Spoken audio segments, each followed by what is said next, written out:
Ladies and gentlemen, we're entering the next part of our amazing conference today.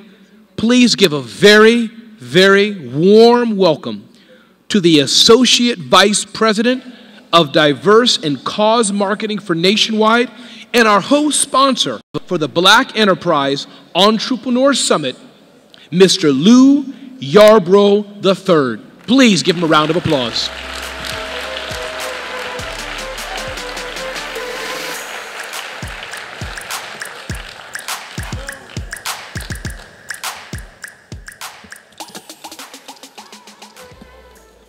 Well, good evening, everyone.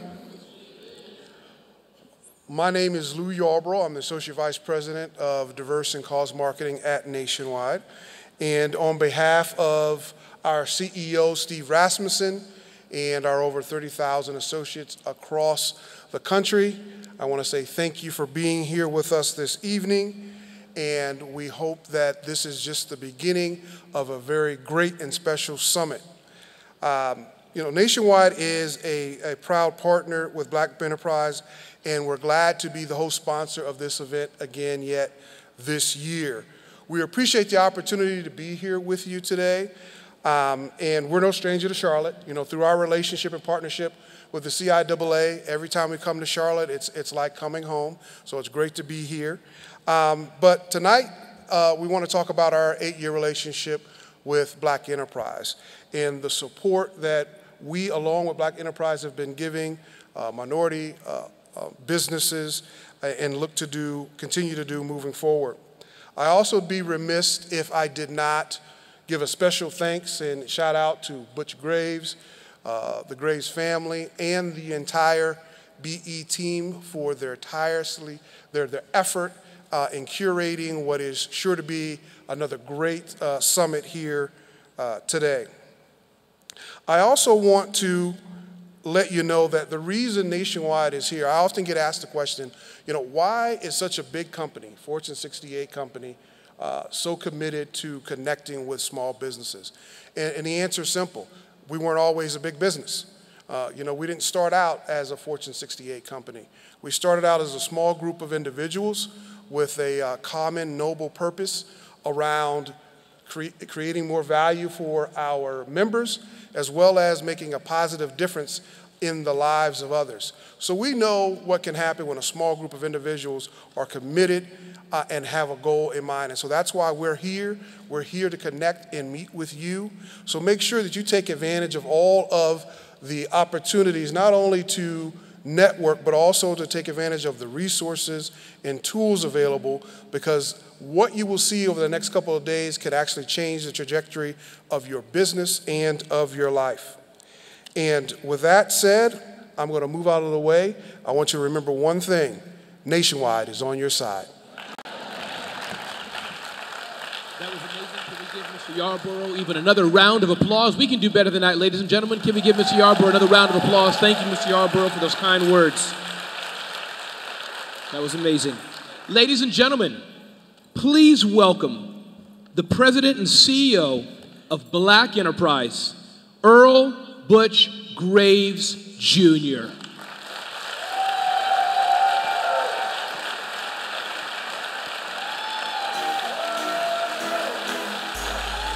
You can do better than that. We can give him more. Give him more love. Give him more love. Give him more love. Give him more love.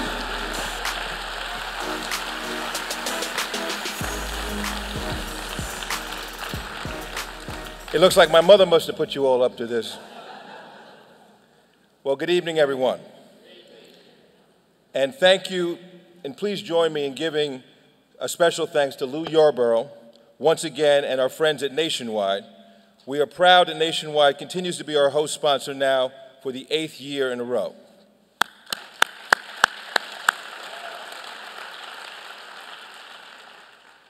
I think a prime example of how serious North and South Carolina are about its economic growth and support and promotion of entrepreneurship and small business is demonstrated by the appearance of its two biggest advocates, Mayor Steve Benjamin and the mayor of this great city, Vi Lyles. Let's give them another round of applause as well. Thank you once again for taking time out of your busy schedules to join us. As you will hear from a number of different people, we have reached a record number of registrants. We will have over 1,200 people registered for the Entrepreneur Summit here in Charlotte, North Carolina.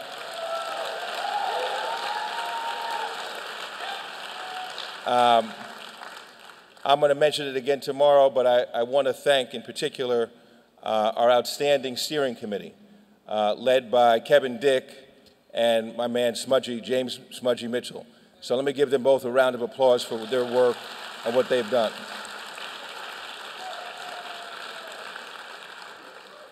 Tonight, we are blessed with something truly unique. We're blessed to have the ultimate Maverick, no pun intended, who has joined us here to help officially kick off the 2018 Entrepreneur Summit. He is the owner of one of the most valuable franchises in sports, the NBA world champion Dallas Mavericks. He is also a shark from the popular ABC TV competition series Shark Tank, and clearly one of the sharpest entrepreneurial minds of his generation. His meteoric climb to billionaire status has dazzled and inspired multitudes for its audacity and winning plays, and this evening, he joins us for an in-depth and motivating one-on-one conversation. Ladies and gentlemen, please welcome Mr. Mark Cuban.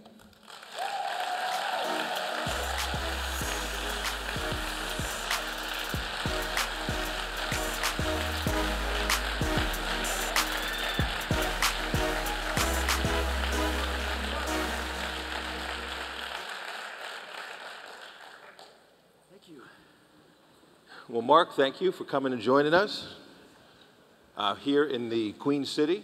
I didn't know you guys served alcohol, because that's the only reason everybody's standing. No, not at all. Well, we're thrilled. We're delighted to have you, Mark, to join us for this fireside chat. This is unique in that we have, as I mentioned a moment ago, we will have some 1,200 current entrepreneurs or aspiring entrepreneurs who will join us for this, this unique conference. And I think a lot of people know you as the Dallas Mavericks owner. The truth of the matter is that happened later. Right. Right? You've been a serial entrepreneur for a long period of time. Since I'm 12 years old. Right. Grew up in Pittsburgh, right. PA. Yep. Steelers fan. Yep, absolutely. But I got to tell you a quick story that the mayor just reminded me of. The new owner of the Carolina team, the Panthers, grew up in Pittsburgh with me. Oh, that's right. And I didn't know him very well at all, but someone sent me a picture of me and him at a mutual friend's Sweet 16 party. So, who was more successful at the Sweet 16 party? Oh, we were, let's put it this way, we were the kids in the corner with the glasses. It wasn't pretty. It was Sweet 16 for them, not us. So you went to University of Pittsburgh for a year, had a number of different, started a number of different businesses even in that 1 year that you were there in Pittsburgh. I dropped out of high school, so I wanted to take business, and the high school I went to didn't offer any business classes unless I was a senior in high school. And I'm like, come on, I mean, I'm trying to be ambitious, and they're like, no. And so I took some classes at night at the University of Pittsburgh, and then just since I was enrolled at Pitt, I just stopped going to class in high school and kept on going to class at Pitt, and they allowed me to transfer back my credits to graduate from high school. So I officially was a high school dropout until I rectified that. And you decided, I thought your choice, you went to Indiana University. Right, so Pitt didn't have a full undergrad business program, just a few classes, and so I saw a list of the top 10 business schools, and I picked out the cheapest one, and it was Indiana. And I'd never seen it, never seen the campus, didn't know anything about it other than the basketball team, and I was like, that's good enough for me, let's go. Well, that's outstanding. What I thought was unique, so when you were in Indiana, again, this serial entrepreneur thing was beating in your chest. Yep. Right? And you'll come to it in a minute in regards to how you can't work for anybody else, because that wouldn't work. But what is it that drove you tell us a little bit about your family and what you came, Sure. your background, where you came from, and then what drove you in this sense that you wanted to go into business for yourself, knowing that business was your thing. My dad did upholstery on cars, so if you got a rip in your car seat, you would take it to where he worked. My mom worked odd jobs from wherever, and we lived in an okay neighborhood, but we weren't poor by a long shot, but we were truly middle class. And over and over, my dad didn't go to college, my mom didn't go to college, and so they would beat into me, "You're going to college." And they used to make me work at odd jobs so that I would learn the value of work. And I'd go where my dad worked doing it with cars, and he'd make me sweep and this place was nasty, make me sweep all the time, tried to get me a job in a mill, but couldn't get me a job in a mill. My mom wanted me to lay carpet because she was worried about me if I didn't have a trade. And so she got a friend of hers to try to get me, to teach me how to lay carpet. And if you ever go, there's this little office in Pittsburgh, Pennsylvania. If you trip over the carpet, that's where I learned how to lay carpet. And I was going through these things. I'm like, this is just not me. And I always had that individual spirit to say, okay, I can come up with things that can make me money. I mean, when I was 9, I would sell baseball cards. When I was 12, I told my dad I wanted a pair of basketball shoes. And it just so happens he was playing poker with his buddies, who were all probably rip-roaring drunk at the time, and I just didn't realize it. But I was like, Dad, I want a new pair of tennis shoes. The new Beta Bullets were coming out, or whatever they were, and new Converse. And he's like, you see those shoes on your feet? They work just fine. When you have a job, you can go buy whatever you want. I'm like, Dad, I'm 12. I don't have a job. And one of his buddies stood up, well, not stood up, but he said, hey, I got a job for you.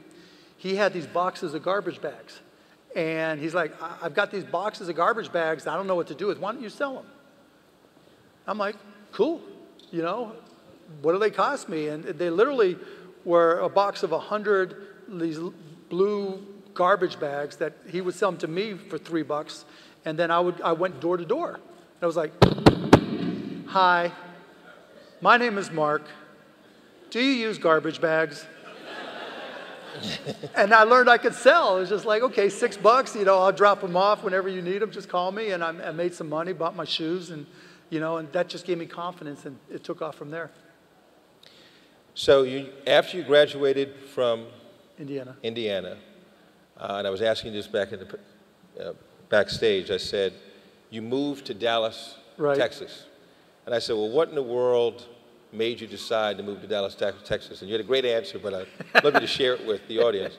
So what made you decide, growing up in Pittsburgh, moving to Indiana, my next stop should be Dallas? That's where I want to start. So a couple of my buddies from Indiana had moved down to Dallas, and I'm like, call him up, what's it like? What's it like? He goes, well, compared to Indiana, the weather's great, the economy is really good, and the women are beautiful.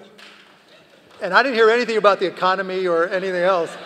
And so I was like, here I come. I had a 1977 Fiat X19 that literally had a hole in the floorboard. And also I had to carry, the quarts of oil in the little trunk it had. So I couldn't bring a lot of stuff, but I'll never forget getting closer and closer to Indiana and seeing the white line go by, in the bottom of the floorboard. And it was just like, it was meant to be, I guess. So you got to Dallas, and you got a job. Yeah. Or took a job. 2 jobs. 2 jobs. I got a job working at night as a bartender at a place called Alon's. And then I got a job selling software at a company called Your Business Software. That didn't work out too good. No. The bar, that was a whole different story. We won't go there. But working at Your Business Software, it actually went really good for a while because I didn't have a tech background, and so it gave me the opportunity to teach myself. And I found out that I liked tech, which was shocking to me. And so I would sit in there and use the computers and teach myself all the software from way back when, the WordStars, the WordPerfects, the Peachtree softwares for those of us that go way back when. And one day, and mind you, I'm living in a 3-bedroom apartment with 6 guys. 6 23, 24-year-old guys. However nasty you think it is, it was worse. I didn't have a closet. I didn't have a drawer. I had a pile. And I wore contacts. But I wore my glasses at night, and I didn't have any money, so I broke my glasses, and I would tape them up, and they'd tear them apart, and hide one piece here, one piece there. Oh, it was an adventure. But so one day, I'm living in this shithole, and I get the opportunity to close a big deal. And it was going to be $1,500 commission to me. I'm like, yes, sir, let's go. And I call my boss, a guy named Michael Humecki, and I said, Michael, I've got this deal. And part of my job responsibilities were sweeping the floor. It was a retail store, sweeping the floor, making sure the windows were clean and opening it up. And I've got, one of my fellow employees all set to do all that. I call him up and say, Michael, it's a $15,000 sale, but I need to go pick it up before work. I won't be there to open things up. He goes, no, I need you to open up the store. I'm like, I got it covered. And I make the executive decision that I'm going to go pick up the check, and I'm going to hand him the check, and he's going to forget all about it, and we're all going to be friends, and I'll make my commission. Fired me for disobeying him. I haven't seen him since, but... That was probably the best thing that could have happened. Yeah, right? But in any event, but it made me realize that I need to work for myself again, that I'm an entrepreneur at heart. And so I just took it, it's not, this is what it is. And so I couldn't take the $1,500 commission. It was his company, it was his sale. And so I found another customer that I'd been talking to, a prospect, a company called Architectural Lighting. And here I am, sleeping in the shithole with no job and desperate. But I convinced this company, Architectural Lighting, there was a piece of software that I wanted to sell them for $500, and I told them it cost me $250, and that I would make it work and train them on it and support them if they would loan me the $250 to buy the software up front. And if it didn't work for whatever reason, I'd walk their dogs, clean their cars, scrub their toilets, whatever it took to pay them back. And fortunately, it worked, and that led to another customer, led to another customer. That was a company called Micro Solutions. Over the next 7 years, I didn't take a vacation, taught myself how to program, taught myself, more about technology, networking than I thought I would ever know. And we grew to, give or take 36 million in sales, 80 employees. And I sold it back, 1990, I guess, time flies, for $6 million. But for, a 29, 30-year-old kid, that was real money. And so, then it's big money. And not that it's not now, it really is, but it's just, to get from the time of getting fired to getting to 80 employees and 36 million in sales, literally, not one vacation. Yeah, let's talk about the hustle required, because I think a lot of people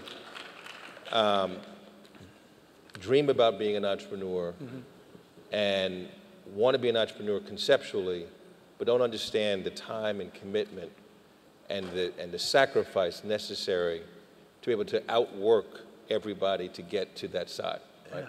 And so even getting those 7 years, if you added up all the time on an hourly basis, and yes, you sold the company in 1990 for $6 million and netted a couple $1,000,000 into your own pocket, but it was not just about, you weren't trying to get to that amount of money. You were trying to do your own thing. Yeah, I mean. And so talk about what's required for entrepreneurs and the hustle to get to that other side. I learned, first of all, one, I had nothing to lose, right? I'm in the shithole. How bad can it be? Another quick story. So I didn't have money for a car, and my X19 with the hole in the floorboard had died. And so I literally, the way I got my car was I saw a car that was stranded on the side of the road, this old Camaro. And I forget exactly how, but I figured out which bank had put the money up for somebody to buy. And I called the bank and I said, would you let me pick up the payments on this? Only I need you to lower the payments down a little bit. And they said yes. So I had this, 1980-something Trans Am that I was able to use. But the point being that you just have to do things you never think you're going to have to do in order to survive and get through it. you know, those first couple months, I remember thinking to myself, I'm in business 2 months now. You know, I remember getting to the point where I had $15,000 in sales, probably 6 months into the company, and I'm still living in the shithole and thinking, okay, I can do this, I can do this. And along the way, it was lots of trial and error. You know, there were things that were new to me, things that were terrifying to me, things that I would break out into a sweat. But I always remember going into my customers and just trying to be brutally honest and say to them, if I can help you, right? If I can bring value, if I can make your company more competitive, more profitable, will you work with me? And you don't have to put money, I'll do the work to prove it. And if I get it done, then we'll figure it all out. You know, or they agree to a price and then they'll pay it at that point. And one by one, I just kept on making customers happy. And lost some, for every one I lost, picked up 3. And I was so nervous about the whole thing that, you know, I couldn't imagine slowing down. You know, and so people talk about, you know, life, family, balance. I had none. I mean, I literally remember dating some girl, and this is truth. And it was like we'd been dating a couple years, and like, Mark, you're so into your work. I mean, I want a picket fence, I want a house, I want kids. You know, I mean, it's me or your job. And I was like, or me or your company. And I was like, what's your name again? I'm like, if you don't know me well enough by now after dating 2 years to know that I'm driven on this, I mean, there was no balance. And that's not, look, today it's different, obviously, and depending on how old you are and your circumstances, you've got to try to figure all that out. But the one thing I kept on telling myself is, everybody's trying to kick my ass, right? There's nobody giving this to me. There's nobody that's just saying, come on, Mark, this is all yours. You know, there were customers, I'd show up at 1 in the morning because that was the only time I could fit it in. There were times when I was doing software, and I gained probably 30 pounds because as I'm learning the program, I literally would go to KFC and buy a bucket of ribs. And I'd sit there eating and programming, and it'd be like 20 hours later when I stopped. And I thought I'd been there for 2 or 3 hours. It's just focused so hard, and that's just part of the price you pay. And, you know, that's just reality. For all these amazing entrepreneurs that are here, you know, there's somebody out there. It could be a 12-year-old girl. It could be an 80-year-old man trying to kick your ass and take that business from you. And that's the way I always looked at it. And that competitive side of me always took over, and that's what drives me to this day, the competitive side. In 1995, you started to, which is interesting because you've taken this path all the way through, both with audio and video. Yep. And television, and I was going to say audio and video in particular. You started a company, or helped to fund a company called AudioNet. Yep. AudioNet. So tell us about AudioNet, and then how AudioNet became what it became. Broadcast, and then ultimately that .com. I'm going to ask you about the .com, you know, boom, and then the .com burst. So and your timing of that. Think back 23 years ago. People didn't know what streaming was.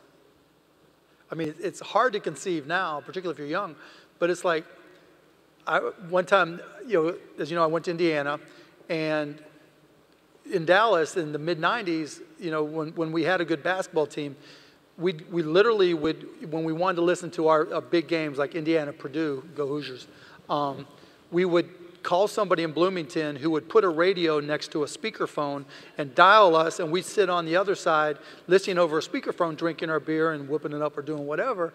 And the internet was just starting to happen, and now I'm a tech geek and I'm like into all of it.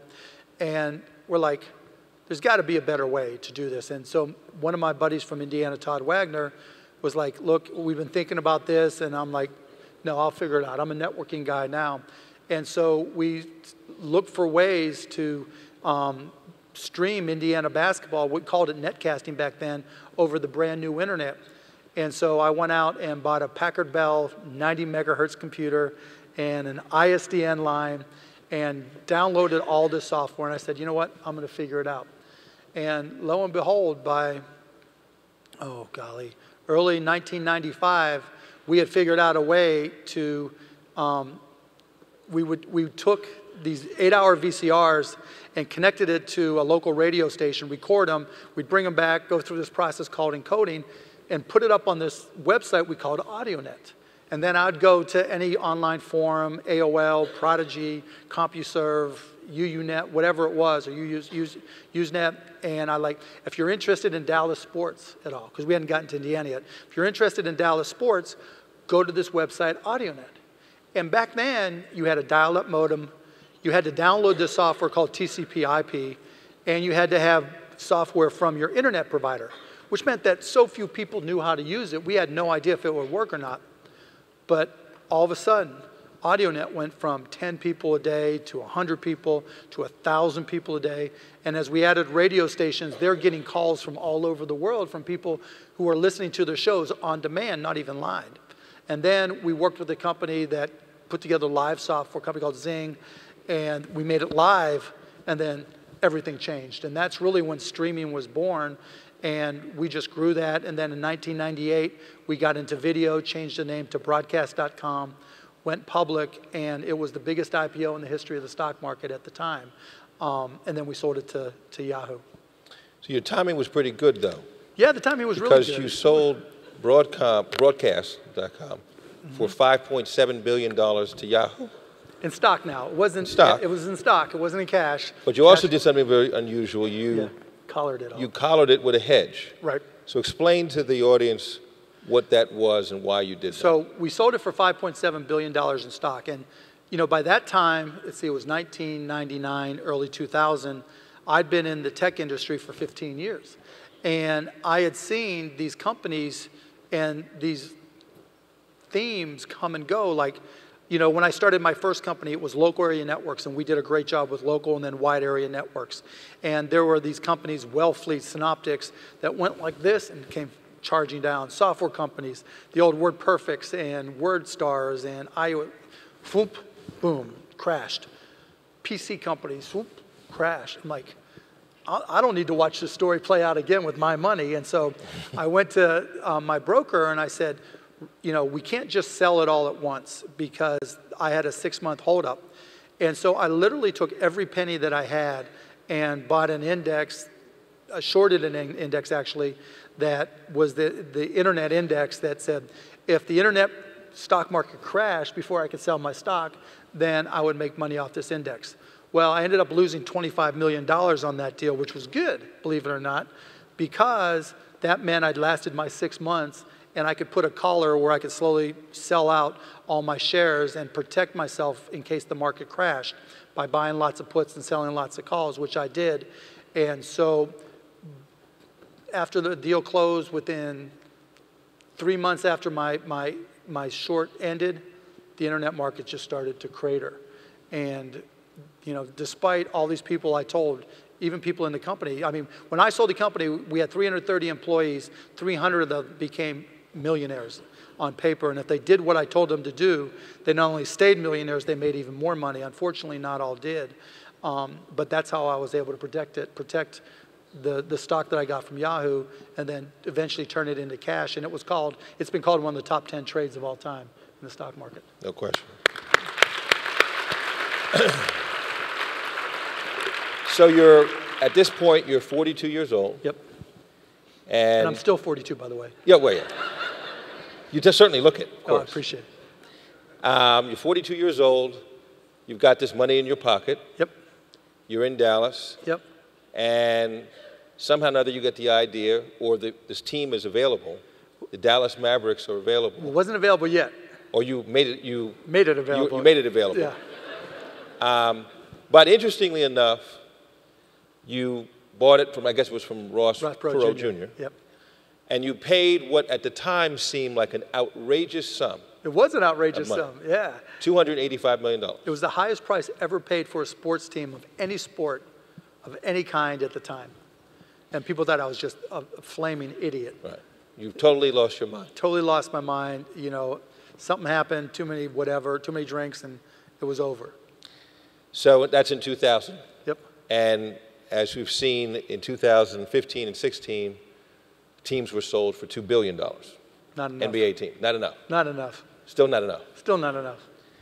So tell me, but what you brought to the NBA, which was interesting, is a maverick, no pun intended on the word, but you were young, brash, single. You were close to the age of some of the players. Yep, close enough. And you certainly didn't hold your tongue when it came to talking about what the league needed to do to change. Nope. I used to tell David Stern, who was the commissioner of the NBA, that NBA stood for nothing but attorneys, and just bam. And you know, it cost me some money, but it was worth it. Yeah, it did. It cost you a little bit of money, Yeah, but it was worth clearing your mind. You know, facts Absolutely. matter. I mean, maybe not in politics today, but I thought even back then.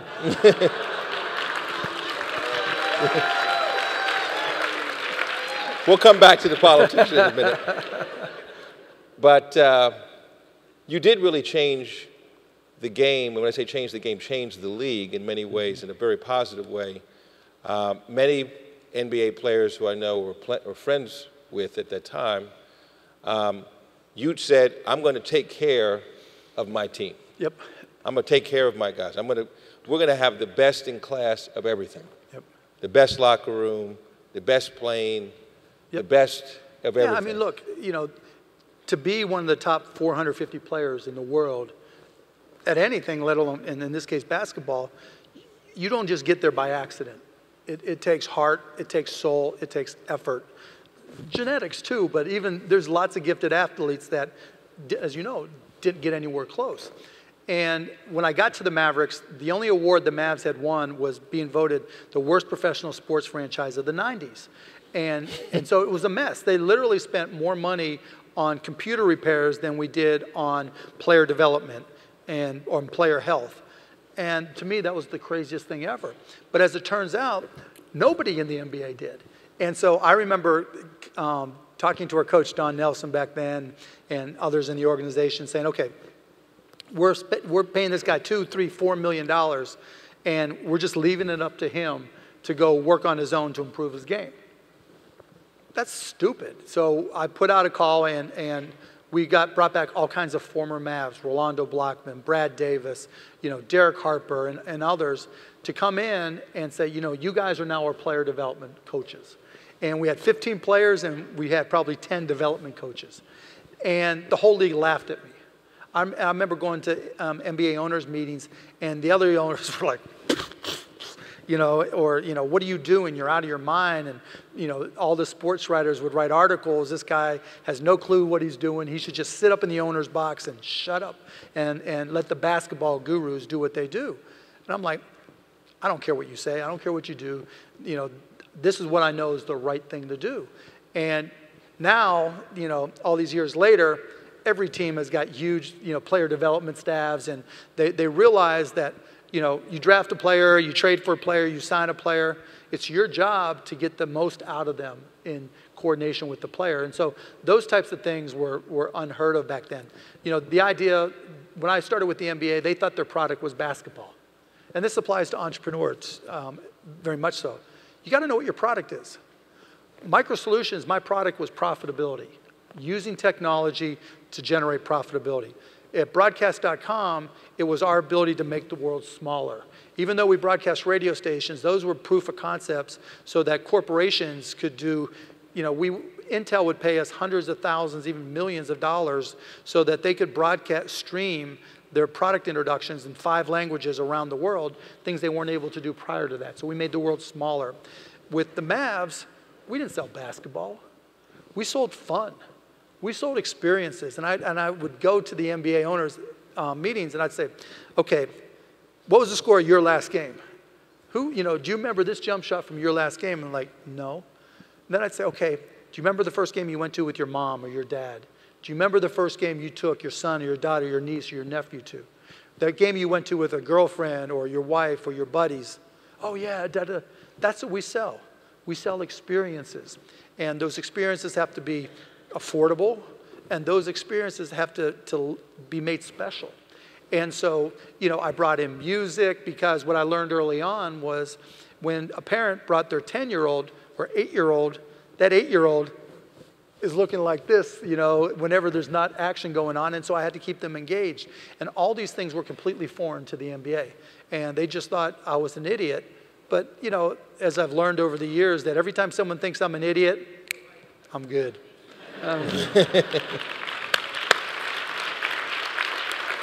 What was in the 18 years you've now had the team? God damn. Right, which, now you went from being the young gun to now you're one of the, let's call it more young seasoned. gun, older young guns, right. yeah. What was your greatest disappointment and what was your greatest thrill in these 18 years that you've owned the team? I mean, losing 2006 and winning in 2011, in terms of basketball, the thing about professional sports in particular, there's no other business. Apple Computer, biggest company by market cap in the universe, they have their best quarter ever. No one throws a parade at Cupertino. What? You know, Google, doesn't matter what they do, no one's throwing a parade. Mavs win, 500,000 people line the streets, but along the way, the whole city, like when the Panthers were on their run, right? The whole city catches on fire, and everybody's talking about it. You can feel it, and it just takes everybody's attention away from their day-to-day life, and it doesn't matter who you are, it doesn't matter what you do, everybody comes together. And just watching that happen, particularly with our 2011 run, it was like no one expected it.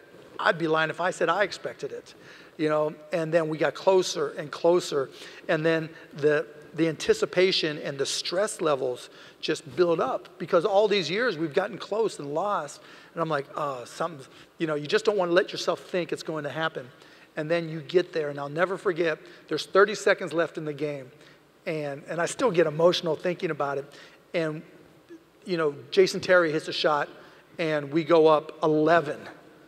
And finally, I'm just like, oh, shit. This is going to happen. And that's when I wouldn't let myself celebrate until then. It was that moment that I finally let go. And that moment itself was the best moment of owning the Dallas Mavericks. No question. Yeah, it's Coincidentally, or maybe not so coincidentally, in 2011, you also joined Shark Tank. Yep, 2010, yep. After having won the NBA championship, and now you joined Shark Tank, which in many ways this is like a huge Shark Tank it really is. Audience. It really is. But tell us about having gone to Shark Tank. I think, if I read it correctly, in the last 6 years or 7 years, you've invested in 85 companies. Yep.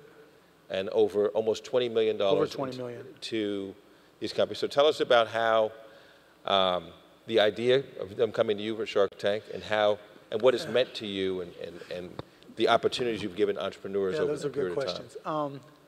First of all, people watch the show. That's good. Well, good.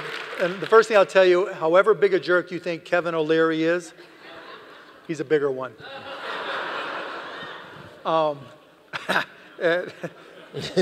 Mark Burnett put together in the United States. It actually is a concept that started in Japan and then went to the United Kingdom called Dragon's Den, and then Mark Burnett brought it to the US and turned it into Shark Tank.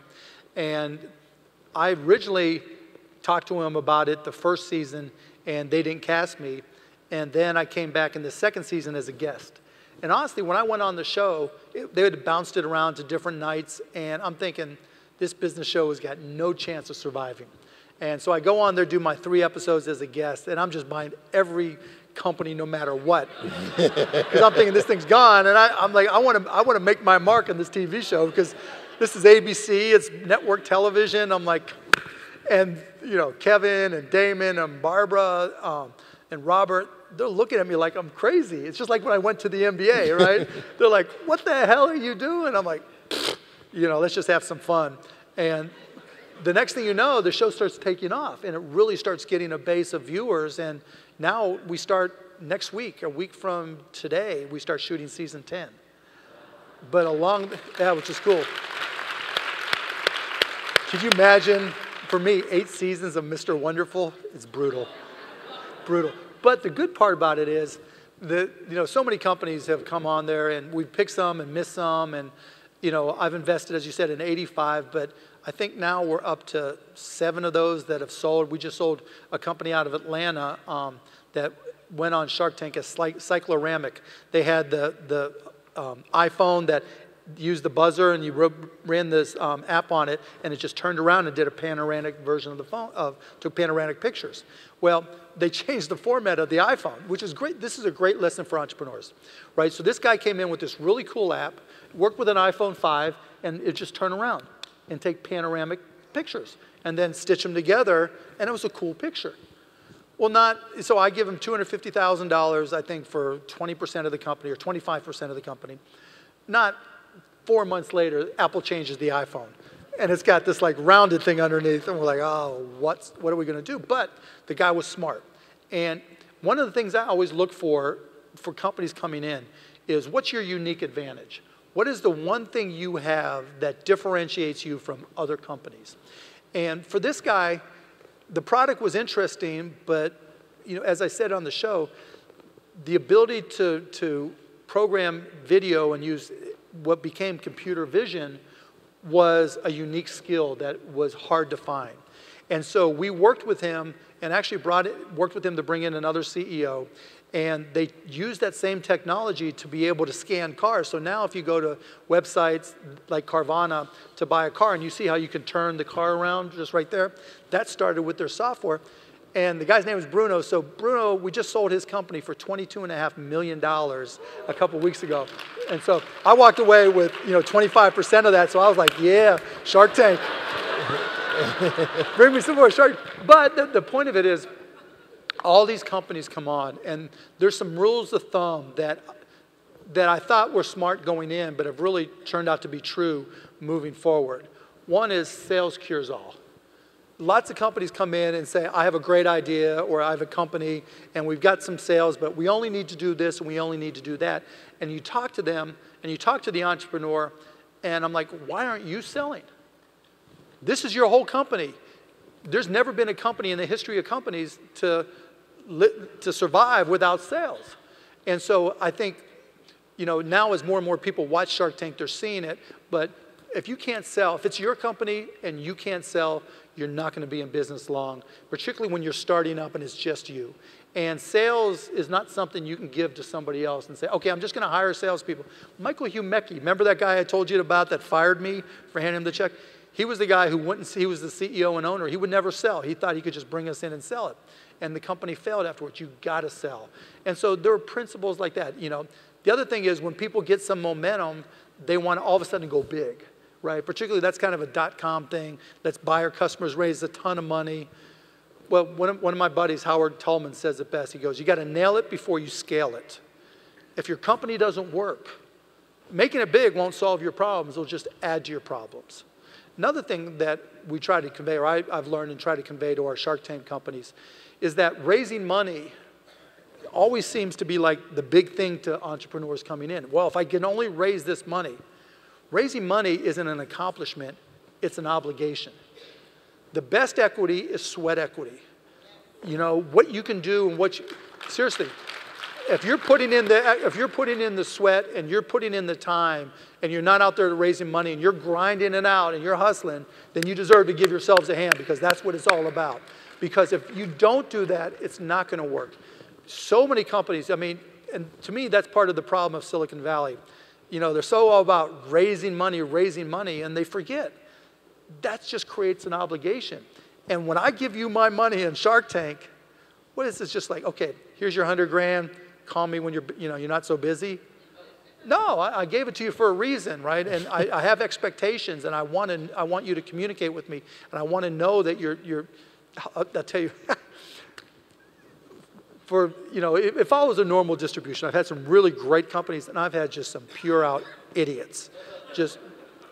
And it's almost like drafting, in the second round of the NBA. Athletes will come in and just give you the best song and dance, and you think they've got it together. I had this one company, and they did these.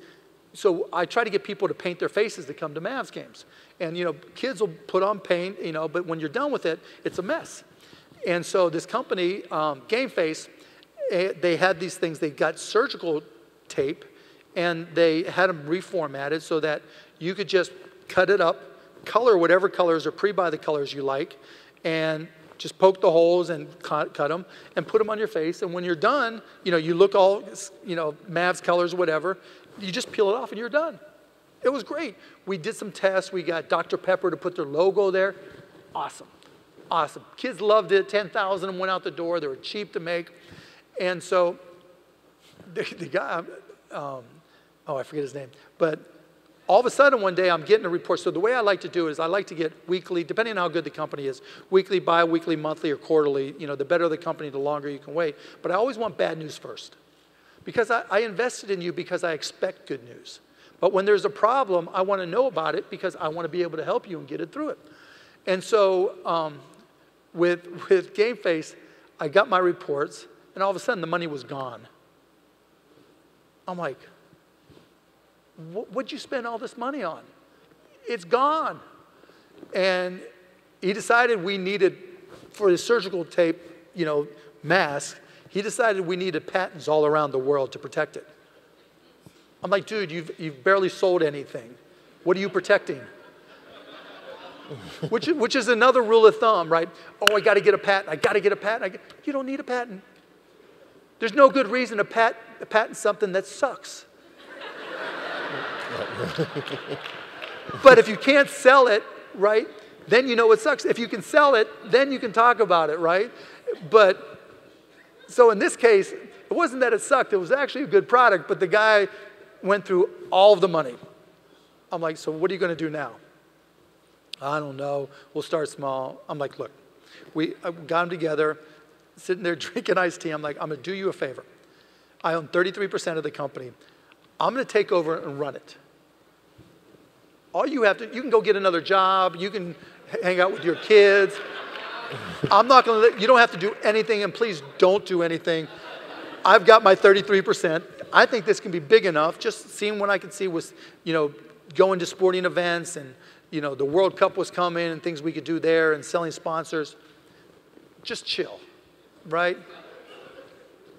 Here's the beer. I'll send you beer. Whatever you need, just chill. So we shake on it. And so we're grinding it out, right? And sales are going, and I'm like, okay, this is working. 6 months later, I get an email from one of my guys. You're not going to believe what he did. I'm like, what did he do? He created his own newgameface.com or whatever it was to compete with me. I'm like, are you shitting me? It's just like, you know, look, as an entrepreneur, you guys are entrepreneurs. You've got to have a screw loose. You got to be a little freaky somewhere along the line. That's just the nature of the beast because it's so competitive and there's so much at stake. But come on, man. It was just like, so they run the gamut. Well, but I think some of the lessons you put through this are important with the focus on sales first, because you know, my father would say to me all the time, the harder I work, the luckier you get. Yep. And so there's no trade secrets in this. This is just, you have to outwork the competition, whoever anybody else is that stands in your way.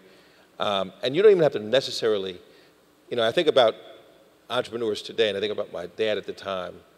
You know, he knew nothing about media, knew nothing about publishing. The only thing he knew is that he said, I have 3 hungry kids at home I got to feed, so I just have to work harder than everybody else and sell it. Yep.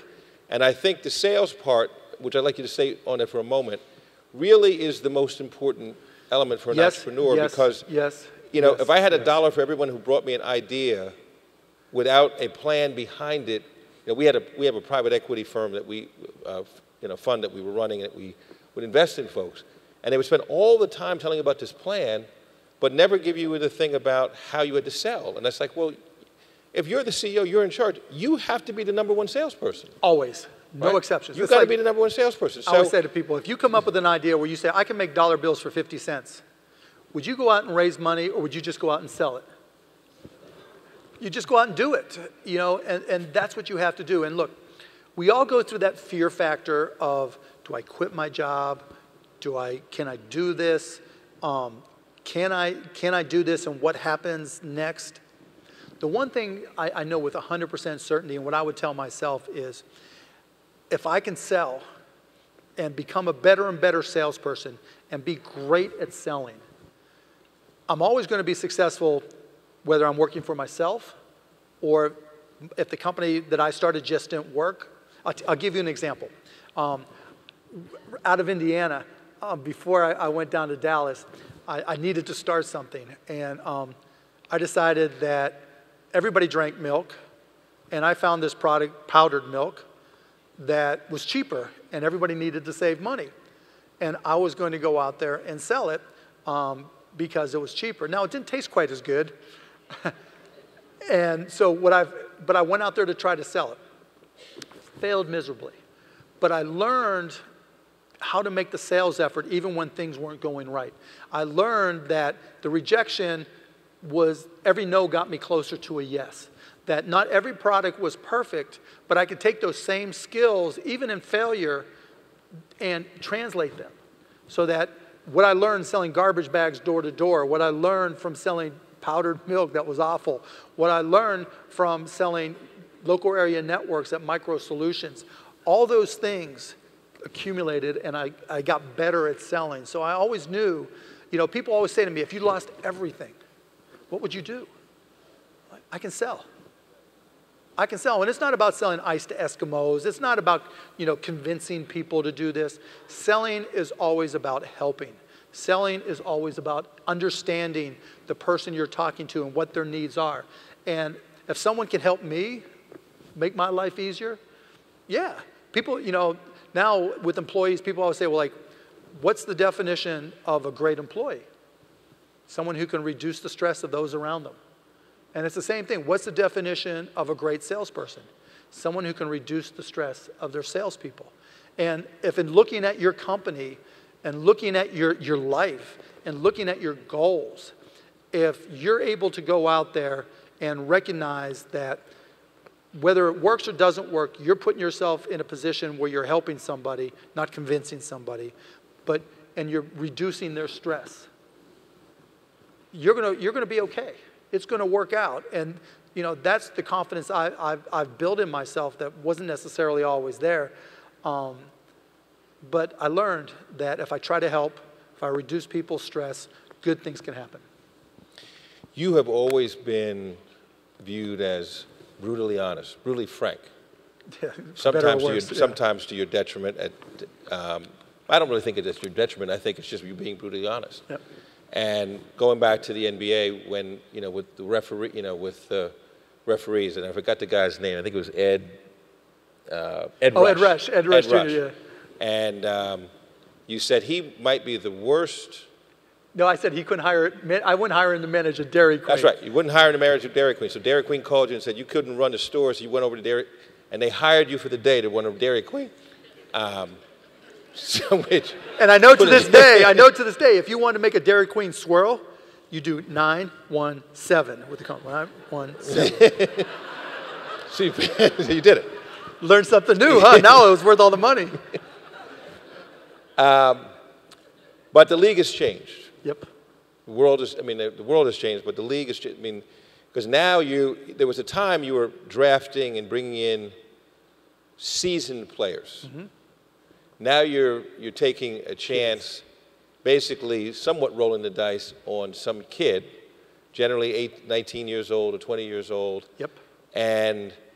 But there are always one or two who are kind of like the best, right? I mean, when I say the best, they are obvious candidates. Yep. And there's been a lot of discussion.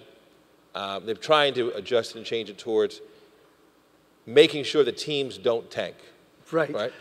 So you famously said back in February 2018, well, shoot. I mean, if I want to get the best opportunity.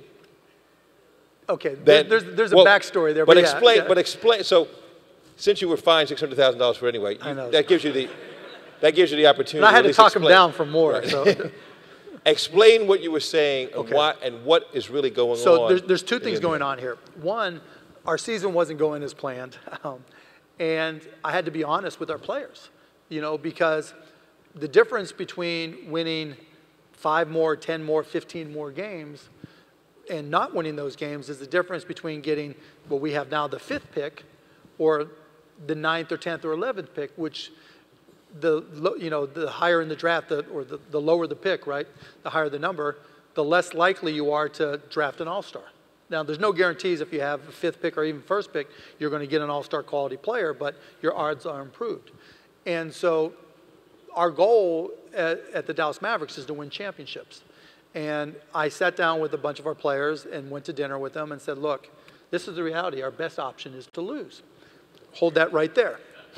Now, they understood, right? They're not stupid. Look, they want to win championships. It's not win 35 games, win 40 games. Okay, now what do we accomplish? But if we can put ourselves on a path towards a championship, they understand, and that's what they want to be part of. And they recognize there's pain to get that game. So hold that. All-Star, February of 2018, I get a request to be interviewed by Julius Erving. Now, growing up in Pittsburgh, there wasn't an NBA team. The closest team was Philly. Julius Erving was my idol, my basketball idol as a kid. Literally, if y'all remember this old movie, The Fish That Saved Pittsburgh, they filmed that in Pittsburgh when I was a kid, and I took a bus and went like however many changes of my bus. The bus, I mean, I took a bus everywhere back then, but and I went to watch it just to see Dr. J. When I got to go to my first NBA All-Star game after I bought the team, it was in Philly, and I have a picture of Dr. J standing about where the lectern is over there, and me right here, and I get someone to take it just so I can be in the same picture of Dr. J. And so I'm sitting there with Dr. J doing his podcast, and I'm just like a fangirl, right? You know.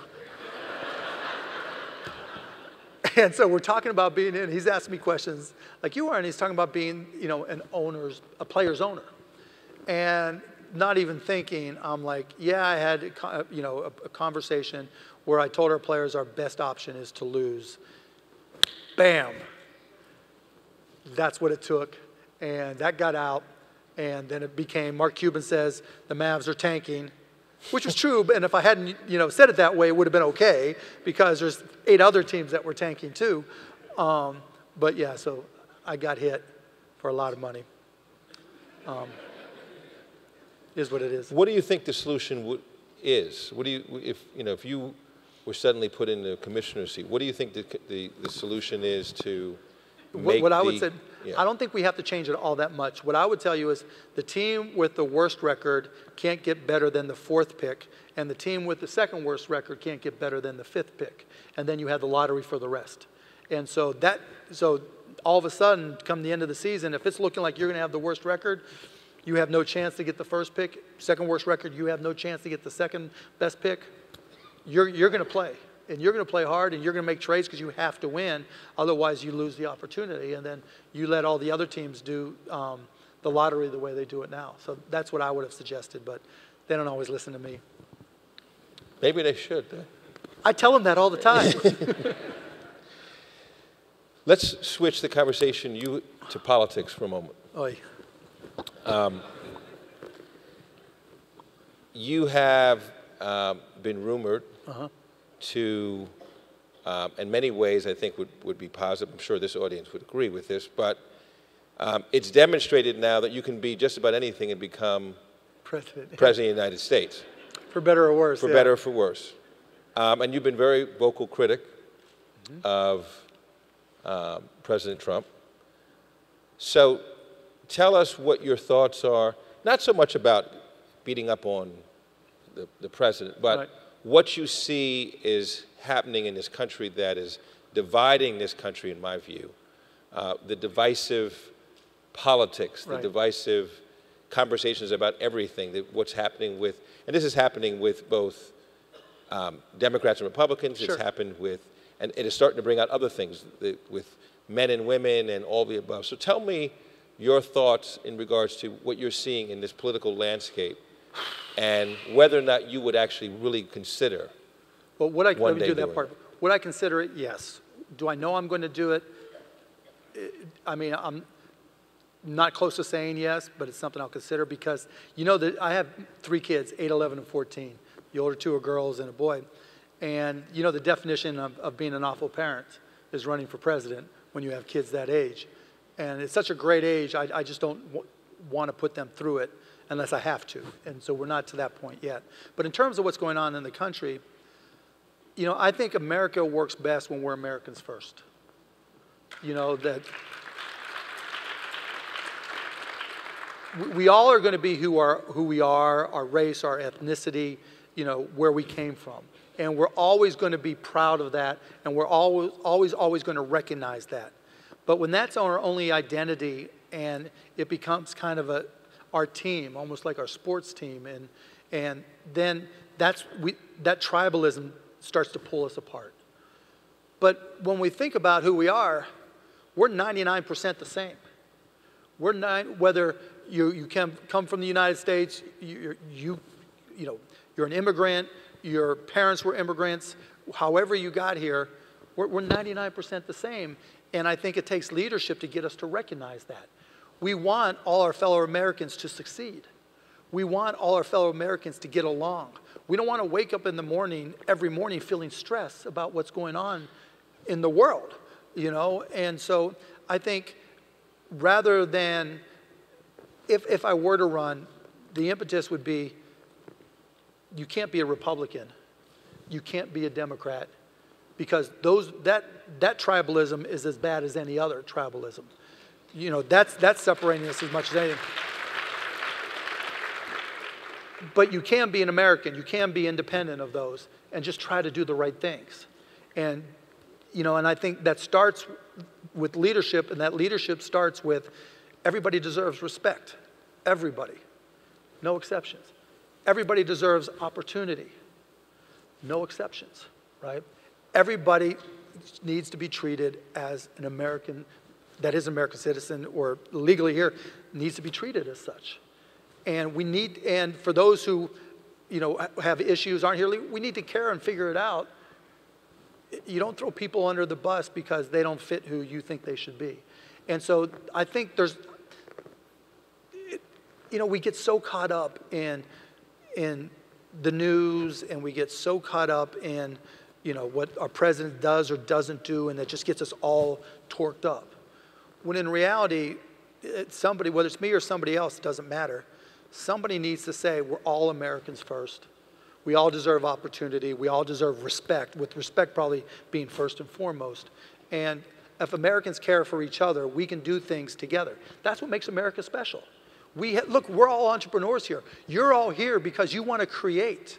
You're all here because you believe the American dream is still alive and well. You're all here because you want a better life for your family. And when we do these things together, and when we come together, those things can happen. Now, there's no perfect candidates. There's no perfect solutions. God, I'm sounding like a politician, aren't I? Yes. But this is just what I feel, and it's just, you know, it's just, we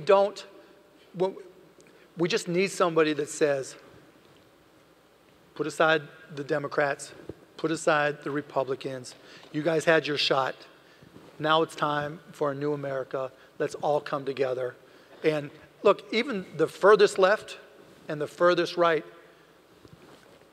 you know, there's so many commonalities that we can gather around and respect that makes this country great. And I mean, I just think that can pull us together, as opposed to, no, it's worse than sports. You know? It's like, oh, how many rings do you have? Or your team, or your team sucks, or your team sucks. That's what we're turning into. You know, it's like we're all bandwagoners in some political or some tribe. And I just think that's wrong. And if we can get past that, with whether it's me or whoever it is, there's still greatness in this country. We don't need to make it great again. It is great. Well, I'd love to see you lead the Common Sense Party. But you know what? And that's interesting, though, right? Because it brings the question, do you create another party? And the reality is you can't. You know, you can't create another party. You have to get individuals, communities, groups standing up and saying, we're doing this because it's the right thing to do. It's not come join my party and get away, because then you're just another party, right? Do it as individuals. Individuals need to stand up. Families need to stand up. Communities need to stand up and do what they think is right. And one of the things I am doing, and putting my money where my mouth is, one of the challenges that we have with politics is we don't always get the best candidates. And there's all kinds of rules that are established that say, if you want to run for federal office and get on the ballot in the state of Texas, you have to go out there and literally get, I think the number is, and I'm not positive, but numbers like 57,000 signatures. What are you going to do, walk through Texas to get 57,000? Yes, people hire people to do that and spend hundreds of thousands of dollars just to get on the ballot, which means 99% of the best candidates can't get on the ballot. So we're working on getting some independent candidates and putting together some programs so that we can fight some of these laws and get them changed. It's not going to happen fast. It'll be a multi-year thing, but hopefully we'll be able to change the ballot access laws so the best candidates can get on, and it's not about parties. Because the Republicans and the Democrats, it's to their benefit to make it bipartisan, you know, just to keep their candidates ahead of the game. And so, you know, hopefully we'll be able to figure this out, and, you know, I'm happy to fund it. It strikes me strange, though, that all of these disruptions happening in politics, but yet the conversation continues oftentimes to be, if you watch CNBC, CNN, and Fox, and you put them all on at the same time to watch these different channels talking about the same exact issue, but completely different points of view. And then it always errs in, well, look how well the stock market's doing. Look how much more money you have, despite the fact that it only impacts a very small percentage of people, right? In other words, so it's the conversation, the country's doing great again. But there's more wealth than there ever has been. Which is true, right? Look, it's easy to rip on Trump, and there's things on a general basis, on a macro basis, the country's doing better financially. But he's worried about the Chinese trade deficit and the Canadian trade deficit. I'm worried about the wallet deficit, you know, because even though, you know, unemployment's lower, not in every community. You know, there are places, I'm sure in Charlotte, in Texas, in California, it has 10% plus unemployment. But your cost of health, look, us as entrepreneurs, we know when it comes to hiring somebody, it's not just about what wage we pay them, insurance or healthcare, or competing with somebody else that offers it. There's the cost of rent, too damn high and going higher, right? There's other expenses, you know, cost of interest rates are now going up, and cost of, you know, there's just our cost of tuition. You know, it's interesting to me that we have $1.3 trillion in tuition that's owned by Americans. That's a $1.3 trillion, but the whole trade deficit with China is $375 billion. What should we worry about first? Now, I'm all for fair trade. Go negotiate, right? But let's not forget about the wallet deficit, right? The things that are costing all of us money. Look, I remember the day I paid off my student loan. And I remember the day I got to throw away all the demand notices. And I remember the day, back in the day, when I got to turn my answering machine back on because I was tired of getting those stupid messages. Excuse me, Mr. Cuban, this is so-and-so from the Pennsylvania State. Yeah, you get the drill. And so there are a lot of things that we can focus on that focus on the needs of all Americans again. And again, it's not that what he's paying attention to is wrong. There's value there in negotiating those things and making them better, and you can make them better for the United States, but it's a question of priorities. And I think, you know, I think that's where he's gotten a little askew. I'm about to open it up to the audience of questions. I wanted to give you credit, too, to something that you have done with the Mavericks, which I think is extraordinary. You know, a lot of organizations mean to do well, right? Mm-hmm. And sometimes they hit a blind spot, right? Yep. It's happened to you all with the Mavericks. It's happened to a number of organizations. I don't think people wake up in the morning and say, how can I find ways to exclude people? Right. Right? Or I want to, or not advance women or do other things. We have a huge event that we put on every year called the Women to Power Summit, which continues to be one of our most highly sought after events. But what you did with the Mavericks most recently, when you had this let's tell people what happened. Look, I had a CEO who I trusted to run the organization, and he ran the organization for 15 years and has been gone for 3, and somebody accused him of sexual harassment. We had another individual that was involved with the sexual assault of an employee outside of work that didn't happen at work. And we had another employee that just was a mess. And we didn't handle as an organization as well as we should. And, a lot of the stuff, or almost all of it, I didn't know was going on. Not that that's an excuse, but I reckon, once it was brought to my attention, it was like, it was unacceptable that I had let my company, as an entrepreneur, as an owner, get to this point. And I knew I had to fix it, and I knew I had to bring in a pro. And I was really blessed when I got connected to Cint Marshall. And so I know a lot of you know her, and it's easy just to say that Cint is a force of nature.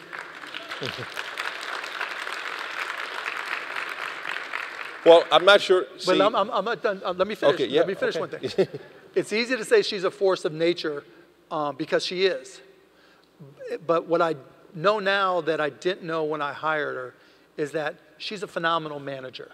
And we talked about all these things that I look at Shark Tank for companies and what's important to me, and then the same things that are important when I invest or when I start a company. And without me prodding her or suggesting things, bam, bam, bam, bam, I just watch her do all the right things. And not talking about posing or making it perception-wise, sitting down with employees, dealing with issues, taking responsibility, putting people on a path towards, success, helping understanding, the goals of our employees and helping them reach their goals and helping them understand what it takes to get there. And if they can't, being brutally honest and saying it's time to move on. So, Cint, wherever you are, you're amazing. Thank you. Well, you saved my life. What I was going to say is, for many of the people who don't know that, but the CEO of the Dallas Mavericks happens to be an African-American woman, and her name is Cynthia Marshall, and she's here. So I'd like Cynthia to stand up Cint. and be recognized.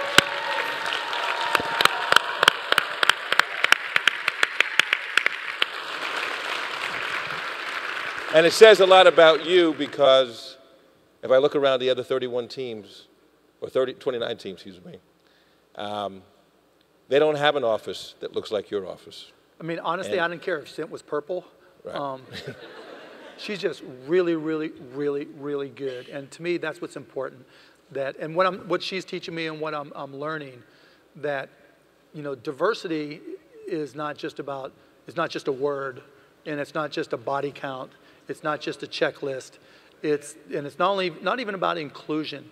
It's about recognizing the skill set that somebody different than you brings to the table and putting that to use.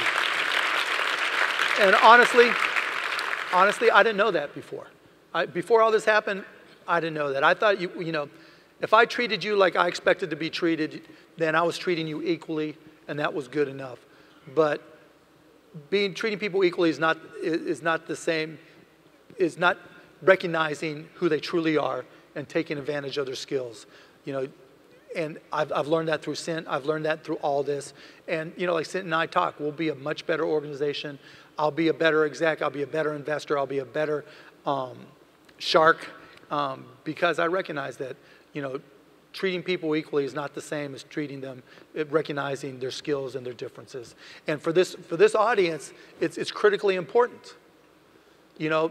And I think there's an opportunity now, and I know, hopefully, people like me will recognize that the old white guys, now newly old white guys that are in positions of power, that there are things that you can do that I can't do. That there are things you see that I don't see. There are opportunities that you can create that I can't create. We were trying to sell to the black community through the Mavs with multiple white men. We were trying to sell to moms with multiple white men. It's not that they're not capable. It's not that they're not skilled.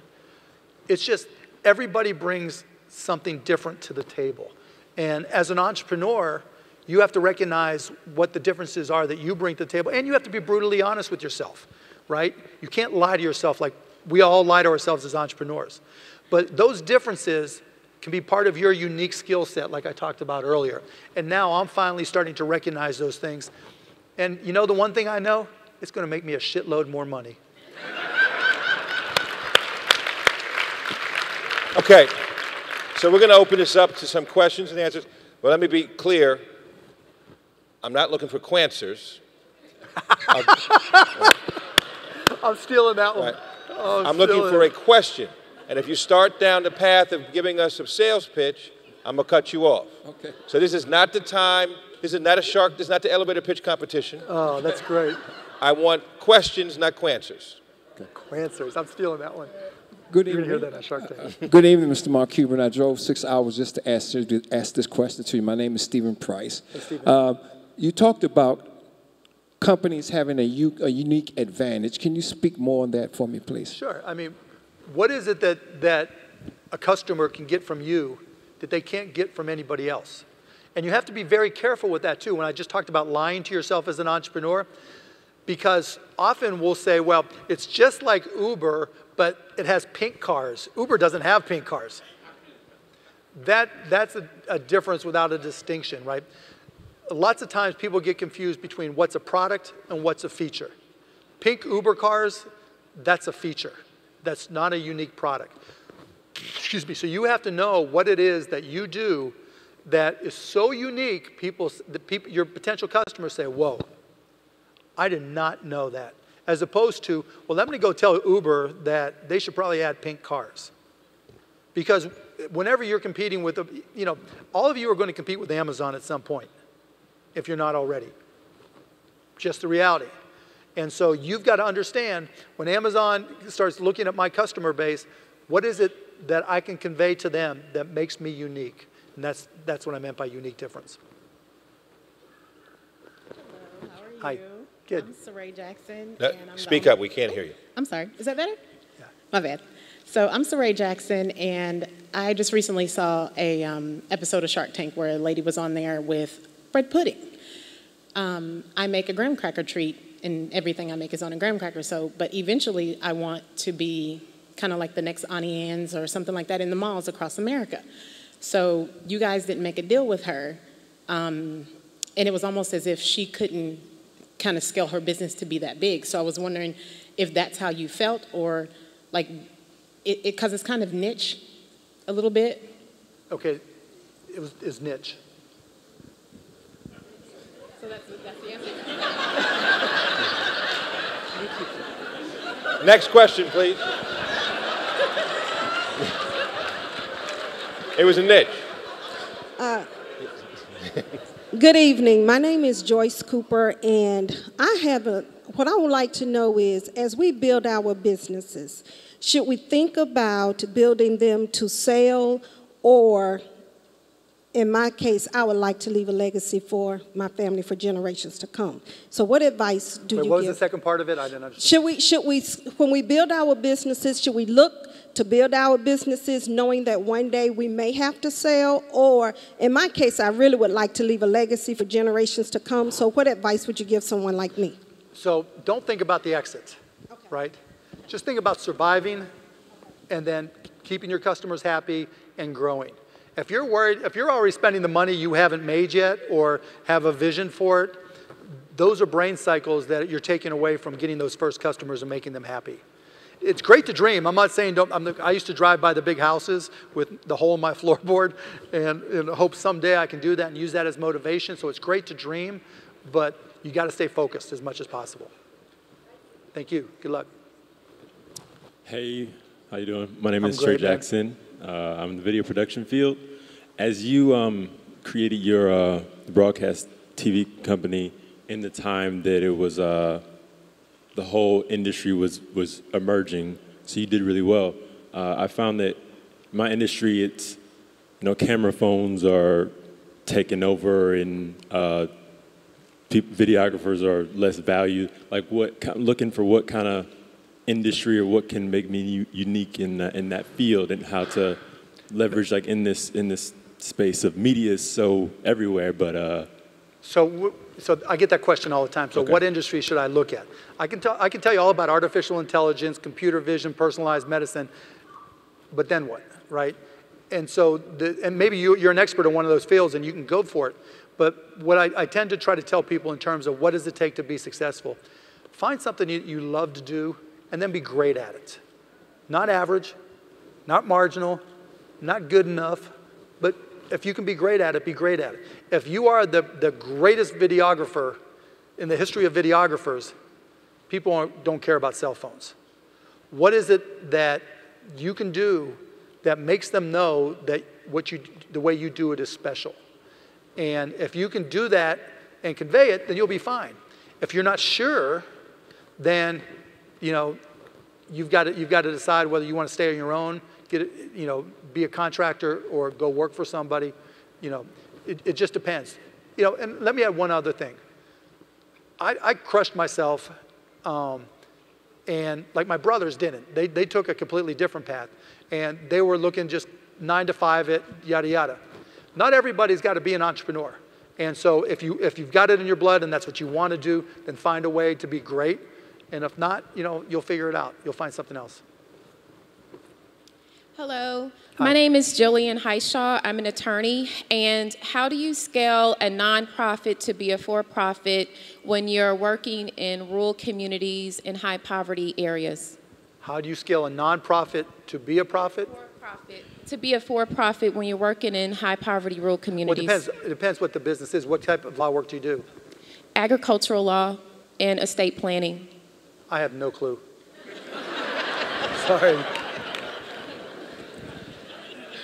I'm going to take a moment to ask a last question. Sure.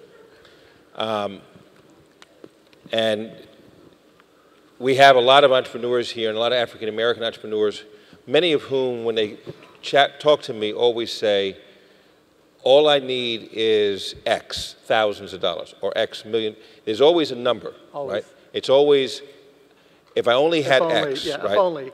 And it's this, the biggest impediment in their mind seems to be, quote, access to capital. And I keep saying this, that the biggest impediment for African American businesses, minority-owned businesses in this country, is not access to capital. It is scale. Because if you don't have scale, I can't sell, even if I make a great widget, right? I make a great bottle of water, but I only can make 100 of them. I can't do business with Walmart. I can't do business with Nationwide. I can't do business with AT&T. So the biggest obstacle for us is scale. Biggest obstacle for any small business, forget about whether African American, is not access to capital, because there's plenty of capital. In fact, there's too much capital right now, right? There's a lot of dumb capital that's chasing business, chasing deals.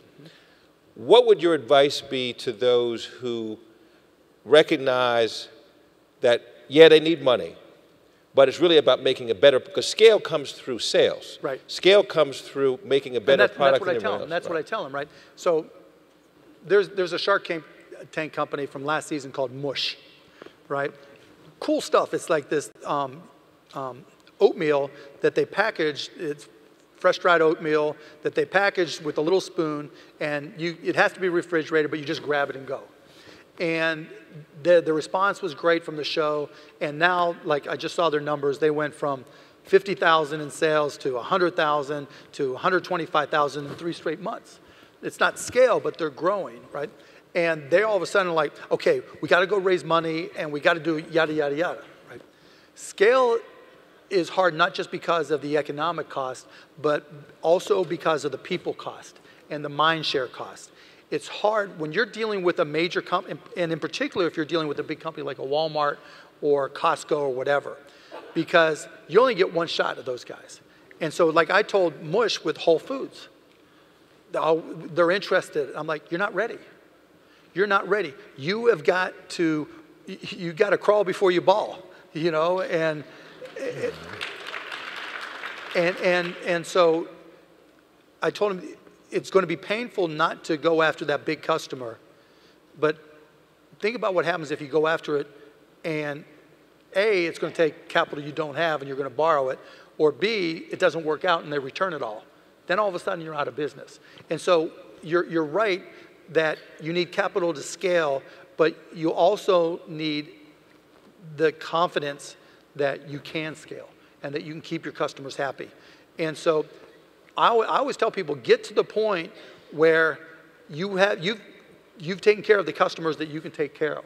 Once you can demonstrate that, then you can get smart money, and you're talking from a position of power. And then you can go to the Walmarts of the world and the Costcos, and you may not even have to raise money. They may even provide PO leverage or PO support or connect you with a bank that does. And so I guess what I'm saying is, don't get too far ahead of yourself, because sometimes sales can be a lot more expensive than you think they are. And you've got to be careful. I've seen several of my Shark Tank companies try to get too big too fast, and it almost put them out of business. And so it's not an easy equation to solve, but it's something that, you know, you've got to be careful and confident about. That answers your question. Mark, I want to thank you for coming and visiting with us. This is awesome. Thank you. Sharing your wisdom, for sharing your thoughts, and for being genuine with our audience, and coming as an entrepreneur, and looking at everybody as the same, and that everyone has value and can bring things. And so, ladies and gentlemen, please join me in thanking Mr. Mark Cuban. Thank you, everybody. That was really good. I really appreciate it. That was fun. Thank you, well done.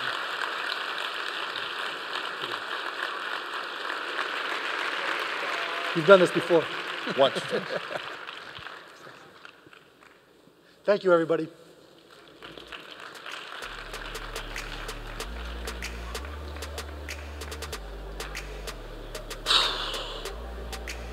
Yes, sir.